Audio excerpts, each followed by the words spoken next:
Okay, Danny, there are a few things that we talked about last time that I wanted to revisit with you.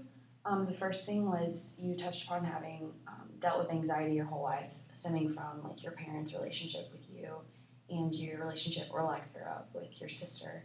So I was wondering if you could tell me a little bit more about that and how it's affected you since. I think when I was younger, I wasn't exposed to a lot of kids, and like I wasn't close to my family or anything. So like even when I was really little, I was just kind of alone all the time. And that sounds depressing when I say it like that, but I don't know, I got comfortable. So having to go out and talk to people or make friends became like this huge source of stress and anxiety, and it still is now. I've gotten better at getting over it because I don't really have a choice anymore. Like I have to go to the grocery store even if I don't want to, And interact with people. like I have to, yeah, if I want to do anything with my life.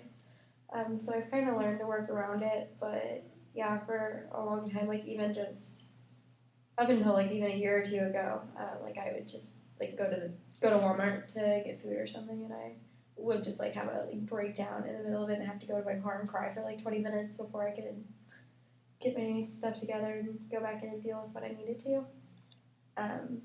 So just from being in an unfamiliar place or even a familiar place like Walmart, but just with people you don't know. Unfamiliar people, unfamiliar things. If anybody asks me to do something new and they don't give me time to like mentally prepare myself to do it, I will freak out. Like I don't even like to go to restaurants unless I've like looked up their menu and like know things about them, and which sounds crazy when I say it out loud, but I don't like new things still stress me out. Yeah, I can understand how that'd be overwhelming. Just if even going out to eat is somewhat of a burden, like I can see how that's frustrating. Well, how did that play into where you are now as far as making friends? Because I know you said you feel almost forced as far as just like everyday life, but you've made some relationships you've talked about before. Yeah, I make friends slowly, but when I do, I usually keep them for a very long time. Like the girls I live with now, I've known since I was 16. Well, I've known one of them since I was 16 and the other since I was like 11 or 12. So they're familiar, they're safe now. Like I worked with them and saw them at school a lot before I started hanging out with them outside of those places, so they're safe. But new people, it takes me a couple months usually to even just like have casual conversation with them. But after that, I can usually fake it enough to be okay. Like in school and stuff like that, I can talk to people, but like to move past hanging out like just in classes is hard.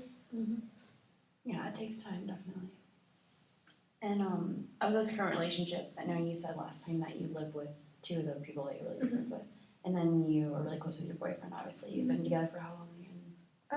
2.5-ish years, 3, around that. I don't know. It was a blurry start, so yeah. And you see him as a large part of your future. Yeah. Right? Yeah, I do. And where do you see yourself with him and with your path with social work and everything, and how they intertwine? Well, I think I don't know.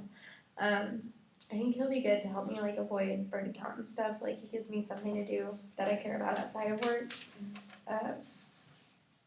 Also, like he's in the Navy right now, but he wants to when he gets out go to school to be a vet tech. And both of those jobs, both social working and being a vet tech, are something you can kind of do anywhere. So we kind of planned that intentionally, so we could go wherever we both need to do, so we could stay together. Because we've been apart for so long now. You feel like even though you have had all that distance, it sounds like you have such a strong relationship though, and that's really great, especially for like maintaining, like struggling a little bit here. It's okay. We went to this part in class. It's okay. I'm sorry, Kaylee. But it sounds like you're in a more stable place than you say you once were, and yeah. I think something we could talk about though next time is, how you want to cope with anxiety and things that we can do to work on that together, and how it will lead you into the future that you're looking forward to. Right. Jared actually helps with some of that. Like he knows I have issues, and he doesn't because he grew up in like a normal, well-adjusted family. Like he's a little social, but he doesn't mind having to order the pizza for me or talk to the people about our utilities or whatever. Yeah, Like so I he's don't. very understanding. Yeah, like he helps. That's wonderful. Yeah, well, I look forward to talking to you next time about everything further. How long was that?